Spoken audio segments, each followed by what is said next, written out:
आगामी बकरी ईद सणाच्या पार्श्वभूमीवर जालना जिल्ह्यातील भोकरदन तालुक्यातल्या धावडा गावात शांतता आणि सामाजिक सलोखा कायम राखण्यासाठी महत्त्वपूर्ण शांतता समिती बैठकीचे आयोजन करण्यात आले। पोलीस प्रशासनाने नागरिकांना शासकीय नियमांचे काटेकोर पालन करत सण उत्साहात आणि शांततेत साजरा करण्याचे आवाहन केले। पाहूया हा विशेष रिपोर्ट। आगामी ईद उल अजहा अर्थात बकरी ईद सणाच्या पार्श्वभूमीवर धावडा ग्रामपंचायत येथे पारत पोलीस ठाण्याच्या वतीने शांतता समितीची बैठक आयोजित करण्यात आली। जालना जिल्ह्याचे पोलीस अधीक्षक तेगबीर सिंग संधू यांच्या आदेशानुसार आणि पोलीस निरीक्षक संतोष माने यांच्या मार्गदर्शनाखाली ही बैठक पार पडली। यावेळी पोलीस उपनिरीक्षक वाल्मिक नेमाने आणि बीट जमादार सुभाष जायभाय यांनी उपस्थित नागरिकांना मार्गदर्शन करत गावातील हिंदू मुस्लिम ऐक्य हीच धावड्याची ओळख असल्याचे सांगितले।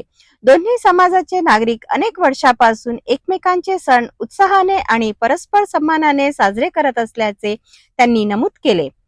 तसेच शासनाच्या निर्देशानुसार आणि लागू असलेल्या नियमांचे पालन करूनच बकरी ईद साजरी करावी असे आवाहनही पोलिसांनी केले।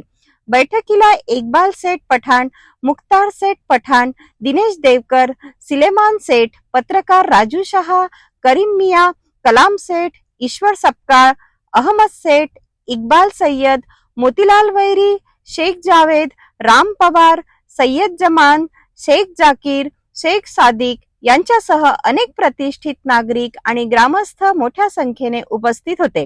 सकारात्मक वातावरणात पार पडलेल्या या बैठकीत शांतता, बंधुभाव आणि कायद्याचे पालन करण्याचा सामूहिक निर्धार व्यक्त करण्यात आला। धावडा गावातील शांतता समिती बैठकीतून पुन्हा एकदा सामाजिक सलोखा आणि परस्पर विश्वासाचा संदेश देण्यात आला आहे।